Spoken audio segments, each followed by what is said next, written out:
Да, се враќаме во студиото. Како што кажавме, тука ќе разговараме најмногу за невладиниот сектор, за начинот на функционирање на невладините организации. Се разбира, сето тоа е поврзано генерално со човековите права, со почитувањето на човековите права, но и со функционирањето на невладиниот сектор во оваа една нова реалност која имаме кај нас на геополитички план и која се разбира се рефлектира и кај нас. Тука во студиото ја имаме Андреја Угриновска, Сдружение за промоција на женската активност, ТИТ Инк, ако добро кажав. Одлично. Да, и Славчо Димитров од коалицијата Маргини. Добар ден. Добро дојдовте во студио 10 и двајцата да почнеме со Угриновска, да речеме како мислечени прв пат сте кај нас? Прв пат кај нас. Сдружение за промоција на женската активност. Имавте некои активности, неодамна излегувавте во јавноста со некои соопштенија, па еве како еден вовет за вас. Вашето здружение со што се занимава, кои се вашите основни активности? Фала многу, фала на можноста и приликата и драго ни е да бидеме тука, иако темата можеби не е најсветла. Една од причините поради која што и на натера да дојдеме денеска да збориме тука, значи ние сме од ТИТ Инк и го веќе 13 години го организираме единствениот фестивал за феминистичка културна акција, кој што се вика Прво па женско, можеби веќе им е познат на некои од гледачите. И ова е фестивал кој што најгрубо кажано замислува подобар свет преку уметноста, значи театарски, уметнички, книжевно и секако, но покрај тоа им дава место, простор и време на жените уметници да творат, тоа да биде концепт како што треба, да биде препознаено и да биде таа порака на женските креатори уметнички да биде проследена до јавноста. Вакво друго место во Скопје во Македонија не постои ваков фестивал, посебно што обстојува 13 години. И за жал годинава прв пат се случи да не добиеме никаква финансиска поддршка од Министерството за култура. Тоа е навистина, иако може би личи како нешто не толку страшно, е страшно во социјално-општествениот контекст, бидејќи значи дека нашите институции не ја препознаваат додадената вредност на давање на простор за креирање на малцинства и на групи кои што се маргинализирани од општеството и кои што онака обстојуваат, мислам, онака, како да кажам, големата грото донатори не се странци, единствено ни остана Министерството да не поддржи финансиски, пошто нема слух од други ентитети во државата и годинава и тоа се изгуби. Нормално ние не се криеме за што е нашиот фестивал, тоа и во нашето име Прво па женско, значи промовира женска културна активност. И не добивме никаква поддршка, што значи дека оваа година го реализираме фестивалот целосно со странски фондови, што е големо жалење. Добро, има ли образложение од Министерството за култура зошто е тоа така? Нема, не е ни јасно кои членови се во комисијата, не е јасно напишано. Целиот процес на аплицирање беше доста хаотичен, каде што излегуваше дека документи ни требаат во последен момент, па бркавме по институции, па паѓаше платформата, значи да не ни навлагам на тоа, меѓутоа одбивањето, ние не ни добивме никакво писмено објаснување, едноставно само ги отворивме резултатите, се видовме во табелата дека не сме вметнати, поднесовме жалби, очекуваме одговор, уште не сме го добиле, нити знаеме кој одлучил за тоа, нити знаеме зашто, нити зашто сме заменети со други организации кои што од сега одеднашка приоритизираат културно наследство, кое што е тема што веќе се работи со години и ние можеби бевме единствената организација која што отскокнуваше од тоа и пробуваше нешто различно да пласира во културниот домен, но оваа година тоа не беше препознаено. Да. Добро, Димитров, имате реакции на измените на Законот за основно образование, тие се веќе влезени во собрание, вие да ни кажете за што се работи?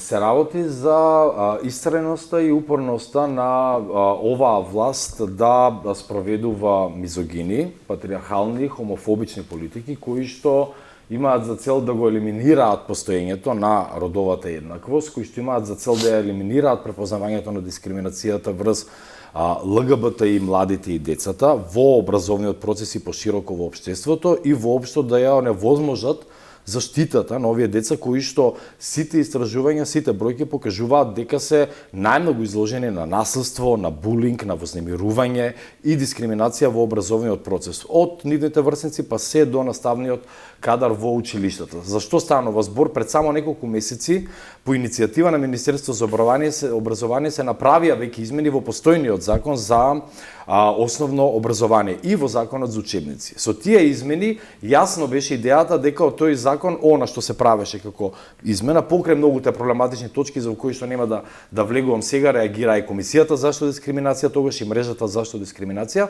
Главниот фокус беше ставен во бришење на концептот за родова еднаквост, бришење на дискриминаторските одредби кои што овозможуваат зашто дискриминација врз основа на сексуална ориентација, род и родов идентитет, и бришење на политиките кои што веќе постоеа врз основа на тој закон.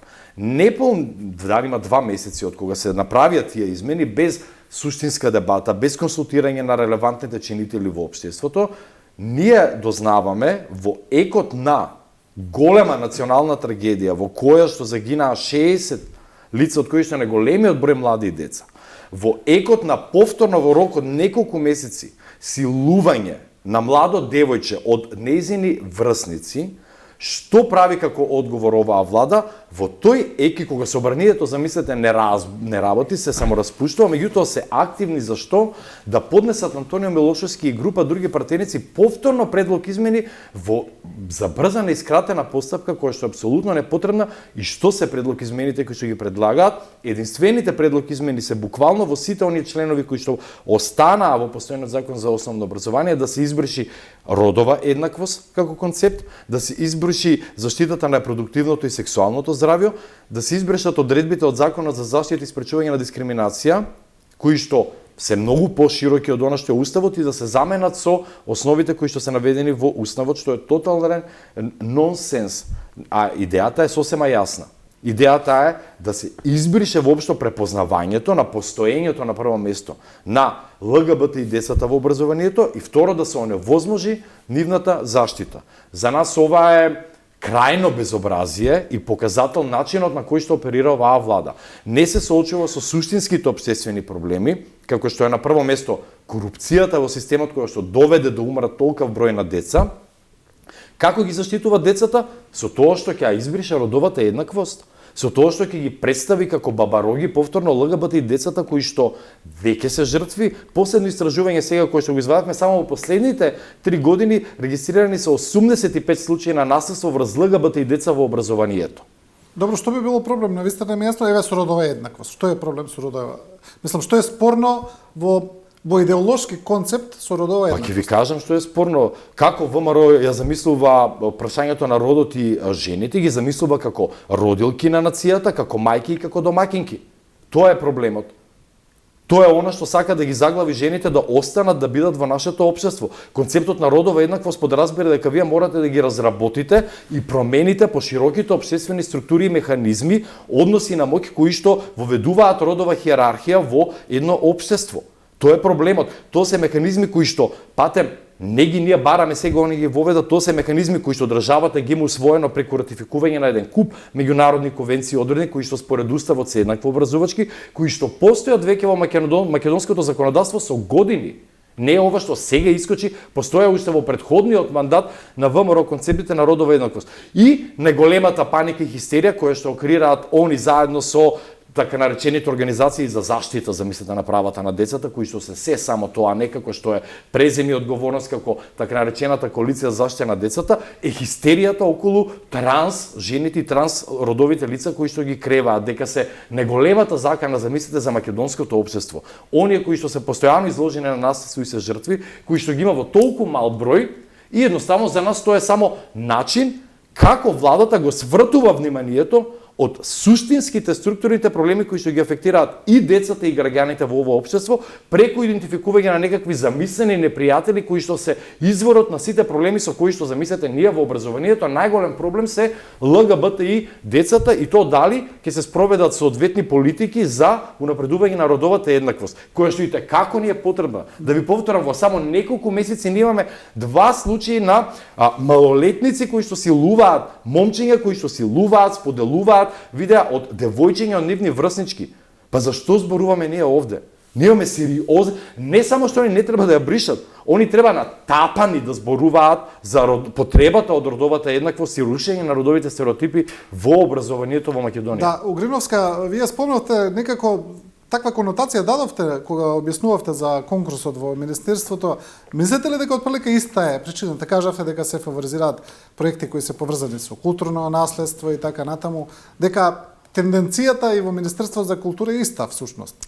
Апсолутно, и мислам дека она заради кое што ние бевме конкретно казнети е да го наречам тоа така, е заради тоа што она кое што го работиме е во самото име на нашиот фестивал. Значи, еден човек кога ќе го прочита фестивалот Прво па женско, што контрира на она прво па машко, тоест ако се вратиме во минатото каде што ако првото дете било женско, како да не вреди низиниот живот, боде очи на многу луѓе. И да се надоврзам и на она Славче што го кажа, не е дека владата ги спроведува овие, како да ги наречам, антиродови тенденции и политики сама на себе, затоа што они се многу добро научно подкрепени и напишани на начин на кој што сега баш со Славче зборевме пред да доеме, мислам да се прочитаат тие антиродови публикации и движења, еден човек кој што не е еманципиран доволно може многу лесно да потпадне под нивното влијание. И они сега се регистрирани како граѓански здруженија, невладини организации и одеднаш се креира еден екосистем кој што е многу симпатичен за владачките структури,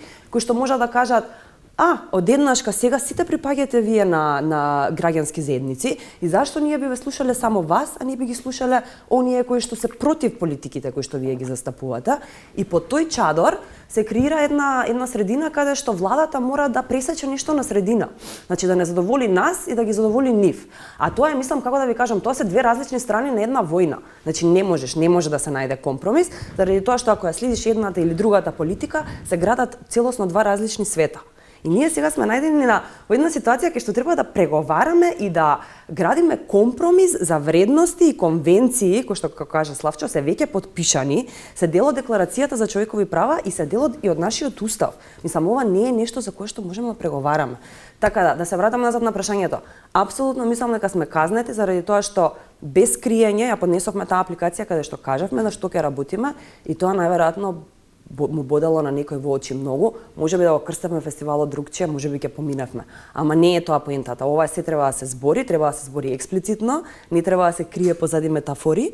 И ние стоиме цврсто на тој став и во иднина иста апликација ќе поднесеме и името на фестивалот останува и едноставно заради тоа што е сменет екосистемот, ние нема да го смениме нашиот пристап во кој што, мислам, действуваме веќе 15 години. И 15 години Министерството ги препознава нашите барања за финансирање. Ова е прва година да има некаков пресврт. Да. Ако смеам да се надоврзам само на ова надрев во контекст на Министерството за култура. Оваа година на конкурсот Министерството за култура споредбено да речеме со минатите години како одлучувало и кои организации и проекти ги поддржувало, не ги поддржа од целиот тој склоп на независниот културен сектор во кој што работат и Прво па женско како фестивал и во кој што работи и нашиот фестивал, Скопје Прайд Викенд фестивал за квир култура, уметност и теорија, кој што е исто единствениот фестивал кој што работи со квир уметност во Македонија веќе исто 13 години, сме врсници со Прво па женско. Единствените организации и фестивали програми кои што не добија оваа година споредбено со претходните е нивниот фестивал и нашиот фестивал. Значи феминистички и квир, односно фестивал кој што се застапува за промоција на ЛГБТ и уметниците, уметноста, културата и теоријата и знаењето кое што се продуцира.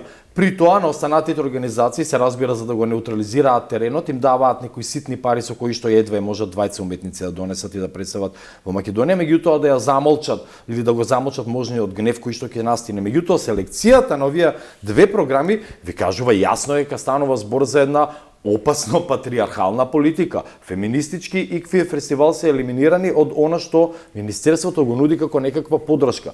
Да нема никакви дилеми тука дека станува збор за некаква случајност или одлучување врз основа на некакви си божемни критериуми кои што они никогаш не ги објавуваат, нити објаснуваат, тури ако ви дадат грант, кои што не прават никаква логика. Добро, немаме веќе време, ве молам навистина за еден кус одговор, по една минута имаме и двајцата.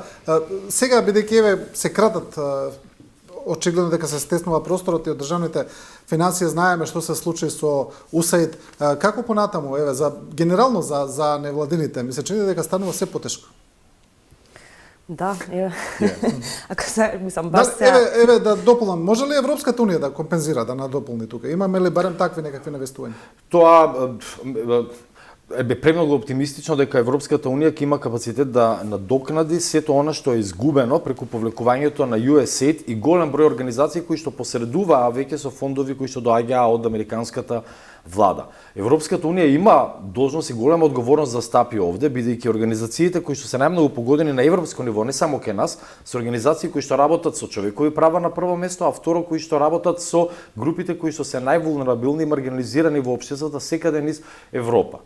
Но не мислам дека Европската унија ќе има капацитет целосно да ја пополни онаа дупка која што ќе настане во граѓанскиот простор преку повлекувањето на овие фондови кои што покриваа голем дел од активностите, барем на оние организации кои што работат со родове еднакво со маргинализирани групи во корпусот на човекови права. Да.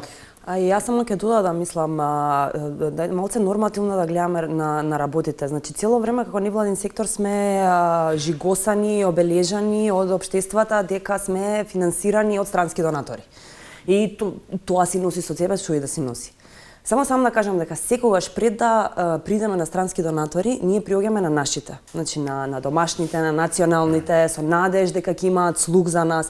И сега одеднаш се случува ова што се случува, пак чукаме на вратата на Европската унија, спасете не. И тоа го вика држава со свој невладин граѓански сектор која што е земја која што сака да стане членка на Европска унија. Мислам, контрадикторностите се од сите страни, не препознава нас општеството, пак чукаме на вратата на Европска унија, спасина, by the way, сакаме да станеме дел од унијата, ама еве институциите немаат слух за работите со кои што самата унија се бави. Можеме да го интерпретираме, ги сакаме нивните пари, ама не нивните вредности. Од прилика да речеме така нешто. Многу прецизна диагностика. Да. Добро, ви благодарам на двајцата за учеството. Се разбира дека секогаш кога ќе имаме некој нов момент, ново случување, ќе се најдеме повторно, ќе зборуваме. Фала на поканата. Да. И почитувани, ви благодариме и на вас, со ова заврши и ова Студио 10. Ви благодариме на вниманието и на довербата. Останете со програмата на Телевизија 24.